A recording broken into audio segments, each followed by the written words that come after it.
여러분 안녕하십니까? 3월 31일 목요일 광주 MBC 뉴스투데이 시작합니다. 먼저 오늘의 주요 뉴스입니다.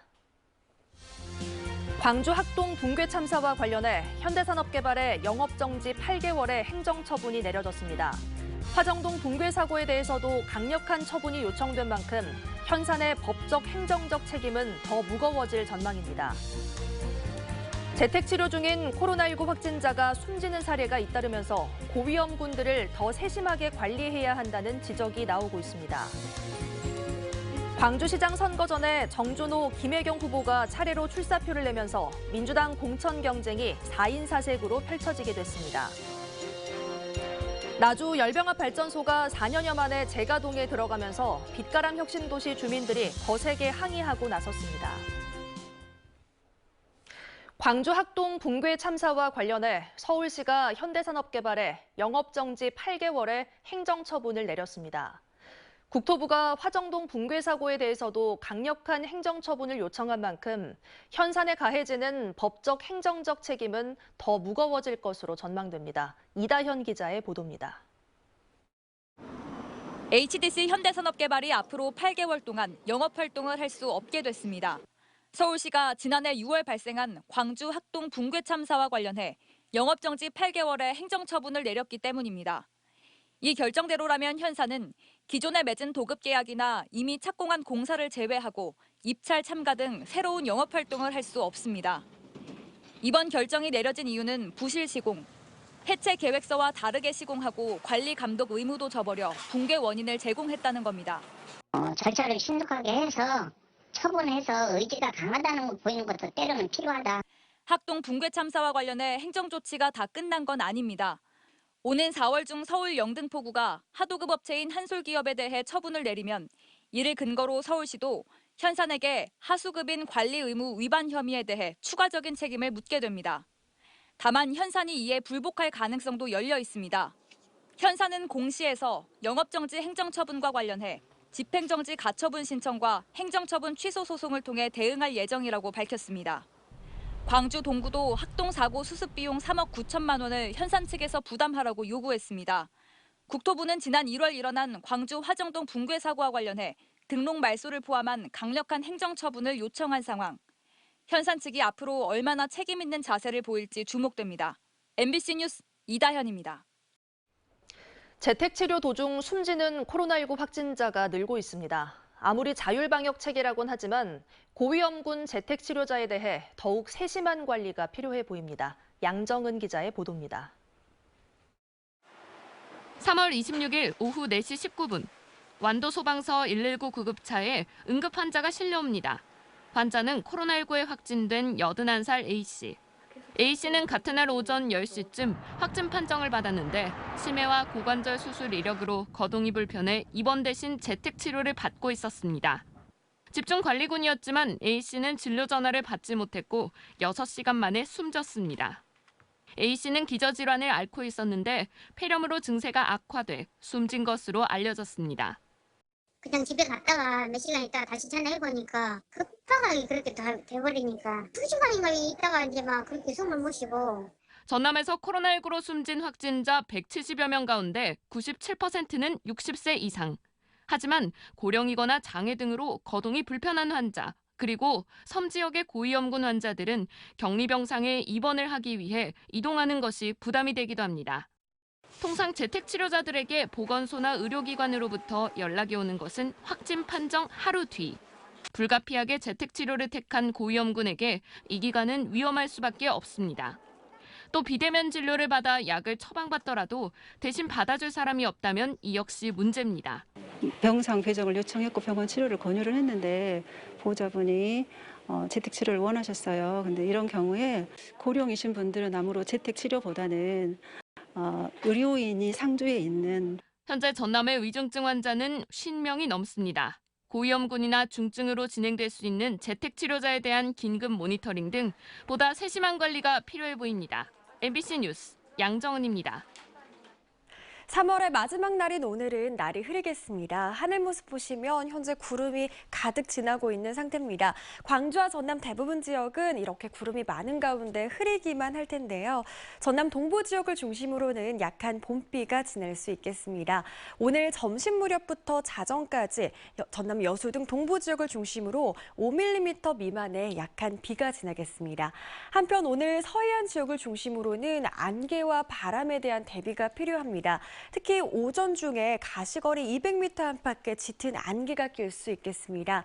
해안에 인접한 도로나 교량 등에서 특히 차간 간격 넉넉하게 두시고 안전운전 하셔야겠습니다. 바람 소식도 살펴보시면 순간적으로 시속 55km에 달하는 강한 바람이 불 것으로 예상됩니다. 시설물 점검 철저히 하시기 바랍니다. 날씨 정보였습니다. 이용섭, 강기정 두 유력 후보에 가려 있지만 광주시장 선거에는 정준호, 김혜경 후보도 민주당 공천을 받기 위해 뛰고 있습니다. 이들은 광주와 호남에 이제 새로운 리더십과 인물이 필요하다며 지지를 호소했습니다. 보도에 한신구 기자입니다. 이용섭, 강기정 두 후보에 비해 언론 노출이 뜸했던 정준호 예비후보는 광주 정치를 바꾸고 광주가 중앙 정치를 이끄는 큰 정치인을 길러야 한다고 목소리를 높였습니다. 특히 광주와 호남은 새로운 리더십과 젊은 리더를 찾고 있다면서 민주당 주류 세력의 눈치를 보지 않고 시민의 목소리를 온전히 대변하는 시장이 되겠다고 강조했습니다. 문이뿐인 세대 교체에서 벗어나 낡은 이념까지 바로 잡아야 합니다. 기득권에 빚지지 않는 깨끗한 청년 정치가 바로 이 시간 광주의 절실히 필요한 이유입니다. 정 예비후보는 금호타이어 부지를 비즈니스타운으로 개발하고 청년이 즐기는 문화도시를 조성하는 등 4차 산업혁명 시대에 맞는 광주 발전을 위한 7대 공약을 제시했습니다.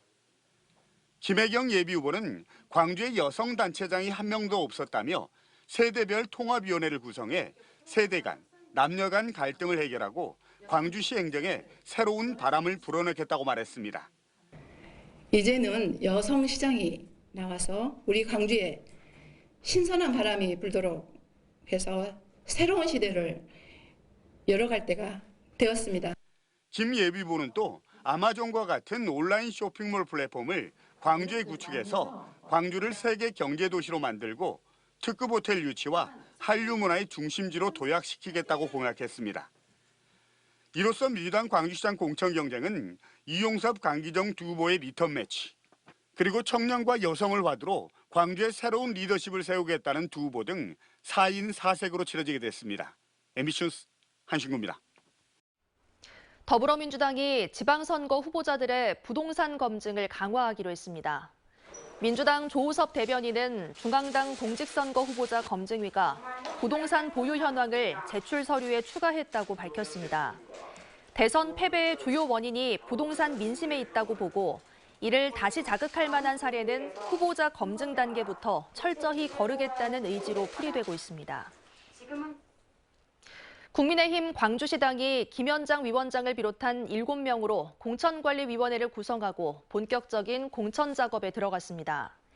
김 위원장을 비롯해 여성 30%, 청년 20%로 구성된 공관위는 앞으로 공천 설명회와 후보자 모집, 후보 역량 평가 등 공천 작업에 속도를 낼 예정입니다. 김 위원장은 시민의 눈높이에 맞춰 후보자를 낼 예정이라며 2030 청년층이 의회에 진출할 수 있도록 노력하겠다고 말했습니다. 더불어민주당이 지방선거 공천에서 음주운전 여부를 엄격히 적용할 방침이어서 공천의 주요 변수로 떠오르고 있습니다. 민주당 지방선거기획단은 최근 7대 부적격 후보 기준을 내놨는데 음주운전의 경우 윤창호법 제정 이후 한 번이라도 적발됐다면 예외 없이 부적격 처리한다는 방침을 세운 것으로 알려졌습니다. 또 윤창호법 제정 이전이라도 최근 10년 전까지 2회 이상 적발된 경우에도 부적격 처리하기로 했습니다. 이에 따라 음주운전으로 처벌된 경력이 있는 광주 서구와 광산구 등 일부 선거구의 경우 후보들이 당의 명확한 방침을 확인하는 등 촉각을 곤두세우고 있습니다. 전남에서 지방선거에 뛰어든 예비후보들의 범죄 경력을 살펴봤더니 예비후보 가운데 절반은 전과가 있는 것으로 확인됐습니다. 지금까지 등록한 예비 후보자들의 전과를 모두 더했더니 500건이 넘었습니다. 양현승 기자가 취재했습니다. 누구나 살면서 크고 작은 실수와 잘못을 저지릅니다. 누구도 완벽할 수는 없지만 각자가 살아온 삶의 흔적들은 공인의 자리에 다가서는 순간 냉정한 평가를 받게 됩니다. 주민에 대한 봉사를 이야기하며 출사표를 던진 지방선거 예비 후보들은 어떤 인생을 살아왔을까? 전과 기록을 살펴봤습니다. 2022년 3월 28일 기준 전남 지역 558명의 예비 후보 가운데 261명, 전체의 47%가 전과 기록을 공개하고 있습니다. 261명이 저지른 범죄 전과를 모두 더했더니 508건에 이릅니다. 범죄 전과는 공인의 자격으로 정치를 할 자격이 있는지 자질론과 직결됩니다. 범죄는 자신만 처벌받고 끝나기도 하지만 이웃에게 피해를 주기 십상이기 때문입니다. 운전으로 인한 도로교통법 위반이 가장 많았고 무면허 운전, 뺑소니 등 차량과 관련된 범죄가 무수히 기록돼 있습니다. 주민 혈세를 다루는 공직에 나서는데 사기와 부정수표 단속법 위반, 알선수재, 뇌물수수, 횡령, 사행행위 처벌특례법 위반 등 돈에서 자유롭지 못한 잘못이 부지기수입니다.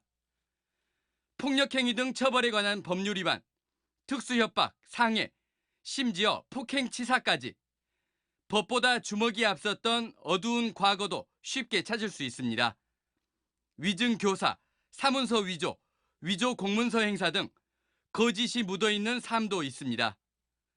그나마도 선거법상 공개하지 않는 벌금 100만 원 미만의 범죄 경력을 빼고도 총 전과가 500건이 넘는 겁니다. 과거의 실수와 잘못이 주홍 글씨로 새겨져 현재의 삶까지 규정할 수는 없지만 결코 넉넉지 않은 정보 속에 투표권을 행사하는 유권자에게 중요한 잣대가 되는 건 분명합니다. 참 답답하죠. 자기가 깨끗한 몸으로 나와서 정치를 해야 그 보고 따라서 하는데 자기들은 그걸 다 감추고 정치하겠다고 그렇게 하면은 그게 사회가 혼돈으로 빠지죠. 아직 전남 10여 개 시군에서 지방의원 입지자들의 예비후보 등록이 굼뜬 상황임을 감안하면 전남의 6.1 지방선거판에 전과는 더욱 무겁게 쌓일 전망입니다. MBC 뉴스 양혜승입니다.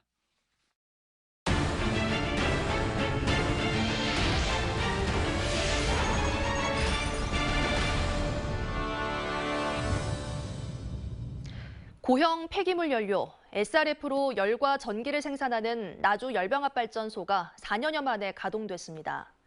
빛가람 혁신도시 주민들은 항의 집회를 열고 즉각 반발하는 등 가동 중단을 촉구했습니다. 보도에 김영찬 기자입니다. 발전소 가동 중단, 결사 반대 등의 피켓을 든 주민들이 한자리에 모였습니다. 4년여 만에 SRF 발전소가 다시 가동되자 시민단체 등 나주 시민 200여 명이 집회를 연 겁니다. 중단하라! 중단하라! 중단하라! 주민들은 발전소 가동을 계속할 경우 건강권과 환경권이 위협받을 수밖에 없다고 주장했습니다. 이건 분명히 아이들 생존권하고 건강에 문제가 돼요. 그리고 저희 쓰레기가 아니잖아요. 나주 쓰레기가 아닌데 왜 나주에서 태웁니까? 발전소 가동 첫날엔 강인규 나주시장이 직접 난방공사를 찾아가 항의를 했습니다. 강 시장은 현재 발전소 사업 개시 신고를 놓고 소송이 진행 중인데 해결 방안이 마련될 때까지 가동을 해서는 안 된다고 밝혔습니다. 나주시는 또 일방적인 가동이라며 과태료 부과도 검토하는 것으로 알려졌습니다. 하지만 난방공사 측은 사업 개시 신고 수리 거부 처분 취소 소송에서 승소하면서 발전소 가동에 대한 적법성과 절차적 정당성을 확보했다며 가동을 강행했습니다.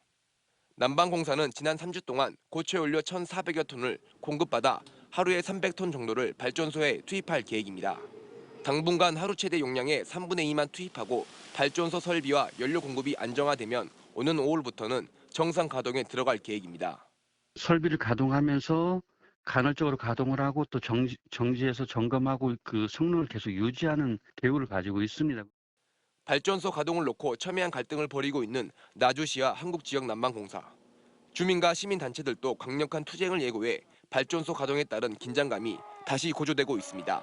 MBC 뉴스 김영창입니다. 우후죽순처럼 들어서는 축사와 태양광 발전 시설 등으로 농어촌이 몸살을 앓고 있습니다. 이처럼 집단 갈등을 유발하는 인허가는 사전에 주민들에게 공개하자는 조례 제정이 추진돼 눈길을 끌고 있습니다. 문현철 기자가 보도합니다. 7천 마리의 돼지를 사육할 수 있는 대형 축사. 공사 과정에 불법 행위까지 자행되면서 주민 반발을 샀던 곳입니다.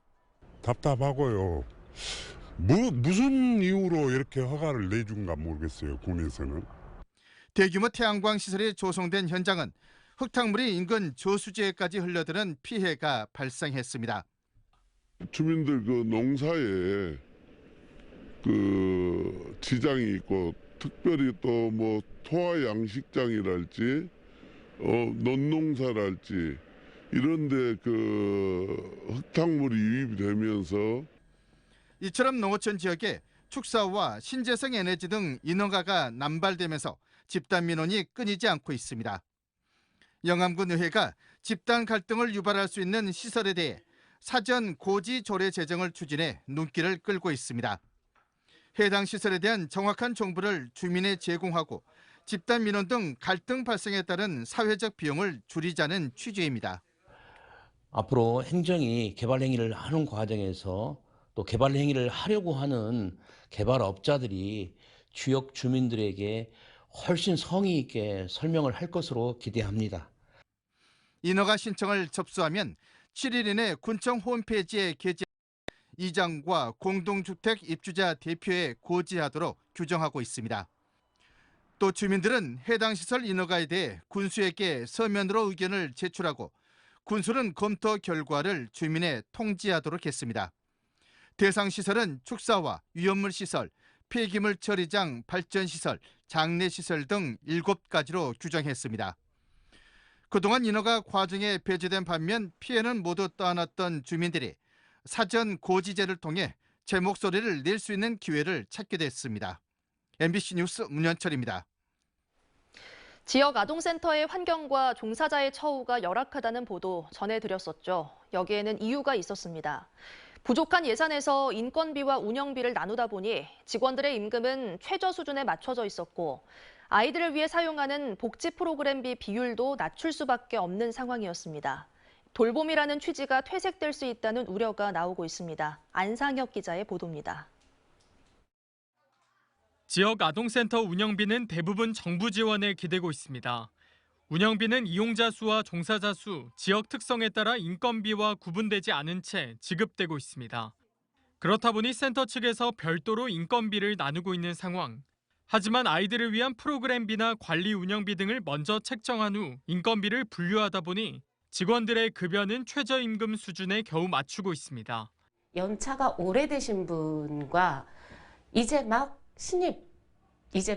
들어온 신입 직원들 사이의 임금 격차가 거의 없다는 겁니다.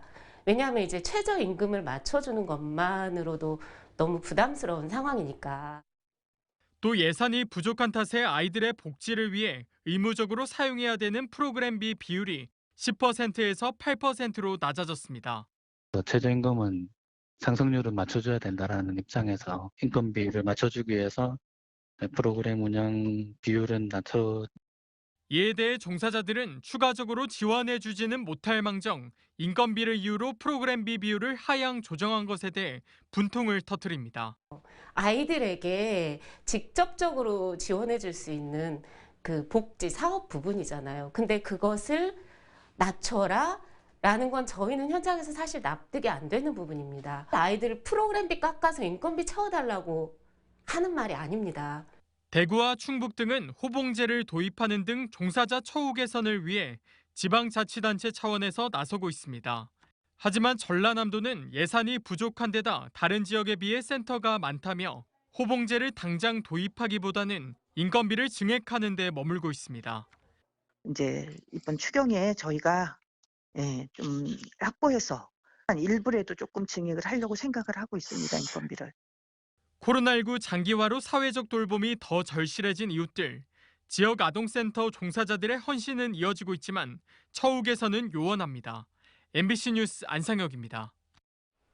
첨단 기술과 미디어 아트가 어우러지는 광주 시립미술관 지맵이 문을 열었습니다. 지맵은 광주 미디어 아트 플랫폼의 영문 앞글자를 딴 명칭으로 이곳에서는 기술과 과학, 예술과 산업의 융복합을 특징으로 하는 작품 제작과 전시, 관련 분야 인력들의 교육과 교류가 활발해질 것으로 기대되고 있습니다. 지맵은 광주 남구 구동에 지상 3층, 지하 2층 규모로 건립됐고 국내외 20여 명의 작가가 참여한 디지털 공명전이 개관 기념전으로 마련돼 오는 6월 말까지 계속됩니다. 3월의 마지막 날인 오늘 대체로 흐린 날씨가 이어지겠습니다. 하늘 모습 보시면 현재 구름이 가득 지나고 있는 모습인데요. 광주와 전남 대부분 지역 오늘 이렇게 구름 많은 가운데 흐리기만 하겠지만 전남 동부 지역을 중심으로는 약한 봄비가 지날 수 있겠습니다. 오늘 점심부터 자정 무렵까지 5mm 미만의 약한 비가 지나겠습니다. 한편 오늘 서해안 지역을 중심으로는 안개와 바람에 대한 대비가 필요합니다. 특히 오전 중에 가시거리 200m 안팎에 짙은 안개가 낄 수 있겠습니다. 해안과 인접한 도로나 교량 등에서 특히 안전운전 하셔야겠습니다. 바람 소식도 보시면 순간적으로 시속 55km에 달하는 매우 강한 바람이 불 수 있어서요. 시설물 점검도 미리 해두셔야겠습니다. 기온은 어제보다 내림세를 보이겠습니다. 아침 기온은 구름이 이불 역할을 하면서 어제보다 2도가량 높게 출발했는데요. 한낮 기온 16도로 아주 포근했던 어제보다 5, 6도가량 낮은 기온 보일 전망입니다. 영암 현재 기온 8도 안팎 보이고 있는 가운데 한낮 기온은 16도 안팎 예상됩니다. 곡성의 낮 기온은 17도, 여수의 낮 기온은 15도로 예상됩니다. 바다의 물결은 전해상에서 최고 2.5m로 높게 일겠습니다. 당분간은 맑은 날씨가 이어질 전망입니다. 날씨 정보였습니다. 이상으로 뉴스 마칩니다. 함께해 주신 여러분 고맙습니다.